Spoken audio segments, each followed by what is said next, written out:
আলিপুর আবহাওয়া দপ্তর থেকে দেওয়া পূর্বাভাসে জানা গেল সমগ্র দক্ষিণবঙ্গ জুড়ে বৃষ্টির দাপট কম থাকবে চলতি সপ্তাহে। তবে উত্তরবঙ্গের জেলাগুলির ক্ষেত্রে এই সপ্তাহে অতি ভারী বৃষ্টির কথা জানানো হয়নি। আবার 21শে জুলাই কলকাতায় কয়েক পশলা বৃষ্টির পূর্বাভাস দেওয়া হয়েছে আলিপুর আবহাওয়া দপ্তরের পক্ষ থেকে।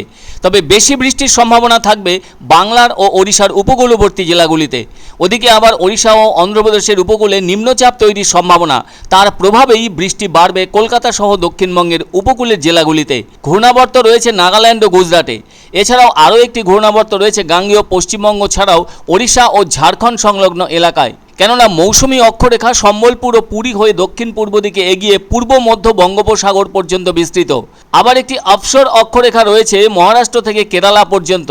আগামী 19শে জুলাই নিম্নচাপ তৈরির সম্ভাবনা পশ্চিম মধ্য বঙ্গোপসাগর এবং উত্তর পশ্চিম বঙ্গোপসাগরে। এই নিম্নচাপের প্রভাবে সবথেকে বেশি বৃষ্টি থাকবে উত্তর অন্ধ্রপ্রদেশ ও দক্ষিণ ওড়িশা সংলগ্ন উপকূলে। তবে দক্ষিণবঙ্গে বিক্ষিপ্ত বৃষ্টির সম্ভাবনা।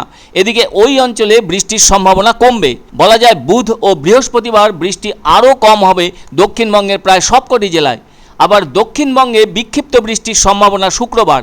তবে বৃষ্টির পরিমাণ বেশি হতে পারে উপকূলীয় জেলা অর্থাৎ পূর্ব ও পশ্চিম মেদিনীপুর, উত্তর ও দক্ষিণ 24 পরগনা এবং কলকাতা সহ সংলগ্ন জেলাগুলিতে। শেষে ভারী বৃষ্টির কোনো সম্ভাবনাই নেই দক্ষিণবঙ্গের জেলাগুলিতে। এদিকে 21শে জুলাই কলকাতা সহ দক্ষিণবঙ্গের অনেকগুলো জেলায় বিক্ষিপ্ত বৃষ্টির সম্ভাবনা রয়েছে। আবার ওড়িশা ও অন্ধ্র উপকূলে নিম্নচাপ তৈরির সম্ভাবনা। এর প্রভাবেই বৃষ্টি বাড়বে কলকাতা সহ দক্ষিণবঙ্গের উপকূলের জেলাগুলিতে। এদিন তো ভারী বৃষ্টির সম্ভাবনা ছিল 3 জেলায়, যার মধ্যে রয়েছে দার্জিলিং, কালিম্পং ও জলপাইগুড়ি জেলা।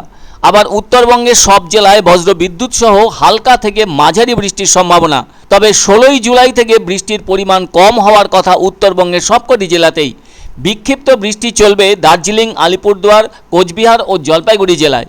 এদিকে এদিন সকাল থেকেই মেঘলা আকাশ সমগ্র কলকাতা জুড়ে ছিল। বেলা বাড়লেও রোদের তেজ তেমন ছিল না। আলিপুর আবহাওয়া দপ্তর থেকে জানানো হয়েছে আগামী কয়েকদিন কলকাতা সহ দক্ষিণবঙ্গের সবকটি জেলার আবহাওয়া সাধারণত একই রকম থাকবে। একটা ব্যাপারে হাওয়া অফিস জানিয়ে দিয়েছে মঙ্গলবার থেকে কোনো সতর্কবার্তা থাকছে না সমগ্র উত্তরবঙ্গে।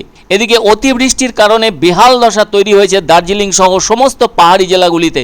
তিস্তা সহ সবকটি পাহাড়ি নদীর জলস্তর বেড়ে উঠেছিল। অনেক এলাকার বাড়িঘরের ভেতরও জল ঢুকেছিল। আবার অনেক চাষের জমি, বাড়িঘর সবই নদীগর্ভে চলে গেছে। বানভাসী হয়েছিল অনেক এলাকাও। আর পাহাড়ি এলাকার অনেক জায়গায় ধসও নেমেছিল। আর তাতে জাতীয় সড়কও বিপর্যস্ত হয়ে ওঠে। এমনিতেই কোথাও কোনো সতর্কবার্তা নেই। 25শে জুলাই পর্যন্ত বৃষ্টি বাড়ার সম্ভাবনা নেই দক্ষিণবঙ্গের কোনো জেলায়। এদিন এক সাংবাদিক সম্মেলনে এসব কথা জানালেন আলিপুর আবহাওয়া দপ্তরের আঞ্চলিক অধিকর্তা সোমনাথ দত্ত।